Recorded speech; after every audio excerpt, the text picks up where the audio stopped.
Wirtz already on his way out of Liverpool? What happened and where could he go next?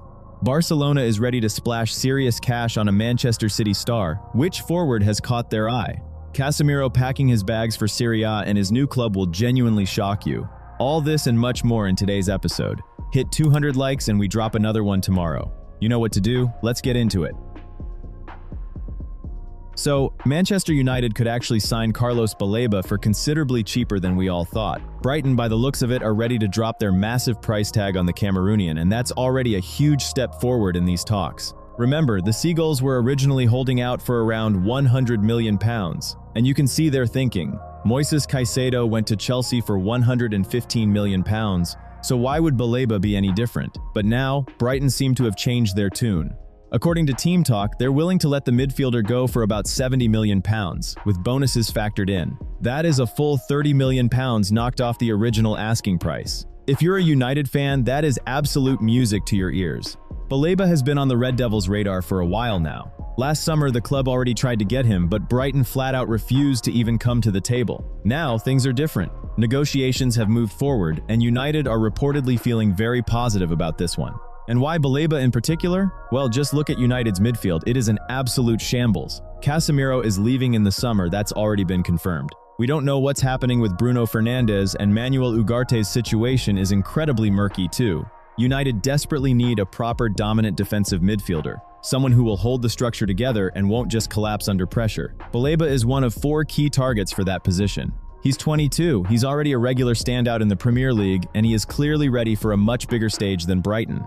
It's a very smart time to make this move, but don't get too comfortable just yet. Brighton have lowered the price, sure, but that doesn't mean United will just walk in and get him for £70 million. PSG and Chelsea are also heavily in the mix. And the second one of them puts in an official bid, Brighton could easily have a sudden change of heart, pull the discount completely off the table, and slap the full £100 million price tag right back on. Competition always pushes fees up, you know exactly how this game works.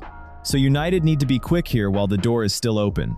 Wait too long and they'll pay a steep premium or lose him completely. And honestly, for a club that has failed to properly fix that holding midfield spot for ages, letting this golden opportunity slip away would just be the most Manchester United thing ever. Barcelona are going after Omar Marmoush, and if you follow transfer news, you'll know City paid around €75 million for him back in January of last year. That's serious money.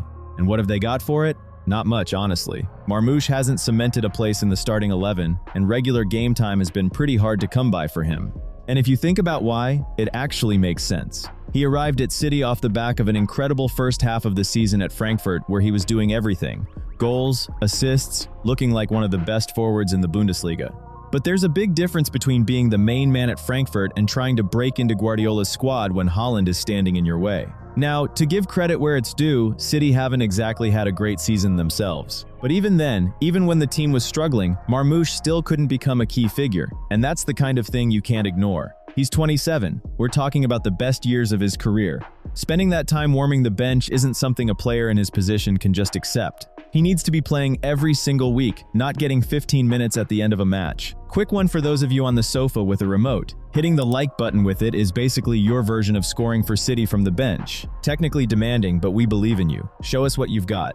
Now, when you look at it from Barcelona's perspective, it genuinely makes sense. Lewandowski is 37, and we all know his time as the main striker at Camp Nou is winding down. The club needs someone who can take over that role, and Marmoush ticks a lot of boxes. He can play centrally or out wide, he's a creator and a finisher, and he suits what Barcelona actually ask of their forwards. Pressing, making runs into the half spaces, being involved in the build-up, not just waiting in the penalty area for something to happen. We saw all of that from him at Frankfurt. The real question is whether we see it again. Now let's talk money. City spent $75 million, and nobody seriously expects them to recoup that figure. Barcelona reportedly think they can get him for significantly less. But keep in mind, City already knocked back offers for him in January, so don't assume their position automatically changes just because it's summer. At the same time, if City need to free up funds, selling Marmoush at a loss might actually be the move that makes sense for them. Something around 50 to 55 million feels realistic. For Barcelona, it's a sizable fee. But for a forward of his quality in his prime, it's not extreme by the standards we're used to seeing today.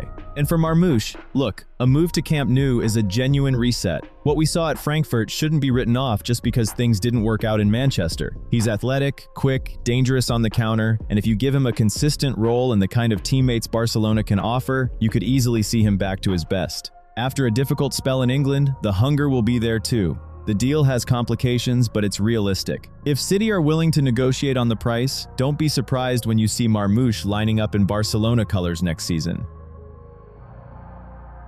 If you've been following Manchester United lately, you'll have noticed that Casemiro seems to be playing out his final few games for the club. His contract officially expires at the end of the season, and the United board has decided against an extension. That means this summer, the 34-year-old midfielder will walk out of Old Trafford as a free agent. Now, the obvious question is, where does he go next? You'd probably assume MLS, right? That's the typical route for a veteran in the twilight of his career. Decent money, a calmer league, a dignified ending in the sun. But here's what's actually happening.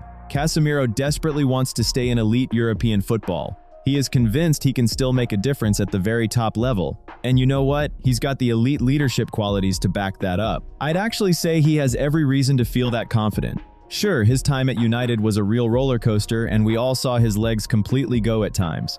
But let's not pretend we've forgotten who this player actually is. You don't win 5 Champions League titles with Real Madrid by accident. And now, AC Milan are entering the conversation. According to The Sun, the Rossoneri view Casemiro as a serious potential midfield reinforcement for next season. If you look at what Milan have been doing in recent years, they've been building around a specific blend of youth and experience. Casemiro fits right into that blueprint. You're talking about a midfielder who has been through absolutely everything the game has to offer. And the fact that he's available on a free transfer, as we know, that is always a major draw for the Italian giants. Milan want to firmly re-establish themselves at the top end of Serie A, and a smart, targeted, short-term move like this could really help them get there. Now, from United's perspective, letting him go is actually a huge relief. Ever since his blockbuster transfer in 2022, Casemiro has been one of the highest earners on the club's payroll. Those astronomical wages have been a huge burden on the budget. Once that money is finally off the books, Ineos can put it towards rebuilding the squad. And let me tell you, they really need to rebuild. What's interesting is that Casemiro actually started his search for a new home earlier this year. As soon as it became crystal clear, he wasn't part of the club's long-term vision. But even knowing that, he has kept showing up and giving his all every single time he crosses the white line. You have to respect that, a total professional. Honestly, Serie A could suit him perfectly. It's noticeably less intense and less end-to-end than the Premier League, but the tactical standard is still genuinely high. If Milan can get this deal over the line, they'll be landing a vastly experienced serial winner for absolutely nothing. That sounds like brilliant business to me, as long as his legs can still carry him, of course. Barcelona are thinking about making João Cancelo's stay permanent. The Portuguese came in on loan from Al Hilal in January, and the club is already testing the ground for a full transfer this summer. But there are several questions here, and you can't call all of them easy to solve. Let's start with how Cancelo ended up at Barca in the first place. Flick wanted a center back. That was clear and specific. But Laporta, after a conversation with Jorge Mendes in December, approved Cancelo's signing instead. And Flick had to accept it after the fact. Not the most comfortable position for a player, right? Your coach didn't want you from the start. That immediately creates an atmosphere of distrust, and you've got to prove yourself on the pitch. Cancelo, by the way, took a wage cut for this move. When you think about the kind of money he was earning in Saudi Arabia, that tells you something. His motivation to get back to top-level football was clearly serious. But can he actually lock down a spot? So far, the playing time hasn't been great. 6 matches, 248 minutes. 2 starts in the last month, and he was taken off during both. He played a full 90 just once, against Levante, and it's that game that apparently changed how the club sees him. Cancelo showed his quality, and the board started taking his future more seriously. But we should be careful here. Drawing major conclusions from a single match is risky. One good game against Levante doesn't answer all the questions. Barcelona have made their conditions clear.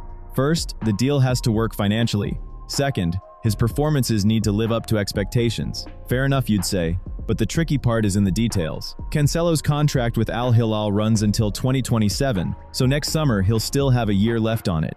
For him to join Barcelona permanently, he'd need to break that contract and come as a free agent, which means losing money again. That would be the second time he sacrifices financially for this club, and you can be sure Al Hilal won't just let him go. Even inside Barcelona, there's no agreement. Marca says the sporting department is still going back and forth, with no firm decision yet. Cancelo does bring versatility. He can play on either flank in defense, and that's useful. But if you think about it, the fact that one match became a turning point in his situation at the club tells you that everything before it wasn't going too well. After the Levante game, Cancelo admitted he's only just getting into form, and that's an important detail. If he managed to make an impression when he's not even at his best yet, the potential is real, but time is running out. The loan is coming to an end, and before summer he has to convince both Flick and the board. He needs to show Flick that the team actually needs him and show the board that he's worth fighting for financially. It's a tough ask, but it's doable.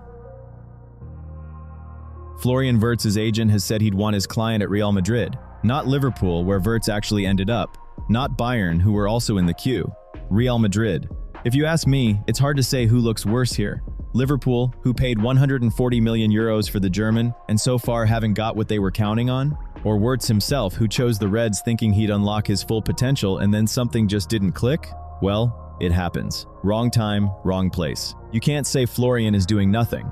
He does bring something, but clearly not what you'd expect for that money. In half a year at Liverpool, he's already lost 30 million off his market value. Was 140, now 110. And from the looks of it, that drop isn't about to slow down, which obviously doesn't give Liverpool any reason for optimism if they're thinking about selling. Now let's talk about the agent's statement. Volker Struth isn't some random person in this business. He knows exactly what to say publicly and what to keep to himself. So when he starts openly talking about Florian wanting Real Madrid, those aren't just throwaway comments. That's a signal, and it's aimed at more than one party. And speaking of signals, here's one from me to you, completely direct. I can see from the stats that a huge number of you watch my videos regularly, and yet you're still not subscribed to the channel. Don't be like Liverpool with this transfer. Don't wait around, hit that subscribe button right now. Getting back to the agent's signals though, to Liverpool, it's a hint that things aren't going the way everyone hoped, and maybe it's time to consider parting ways. To Real and the rest, the message is simple. The player is open to offers, don't miss your window. We see this kind of play all the time. Think back to similar stories. They almost always end the same way, either a transfer or a scandal. Now ask yourself, who's actually willing to pay proper money for Wirtz right now? Real Madrid definitely aren't in a position to spend big on someone whose last 6 months have looked like this. First, he's got to prove the Bundesliga wasn't his ceiling, that he can do it in the Premier League too, and so far, we haven't seen enough proof of that. Bayern? PSG? Maybe in theory, but even they'd probably balk at the price. If you're Liverpool, the smart play is to get ahead of this. Someone offers 120 million, you start that conversation, because the value is very likely to keep dropping. And at that point, getting your money back in full becomes simply unrealistic. You take what you can get and reinvest in someone who fits better into what Slot is building. So the whole Wirtz situation right now is one big question mark. For him, for Liverpool, and for his agent, who's clearly already figuring out how to get out of this gracefully. Calling it a risky investment? That's putting it mildly. So what do you think? Should Liverpool sell Wirtz this summer? And is there even a club out there willing to pay a fair price for him?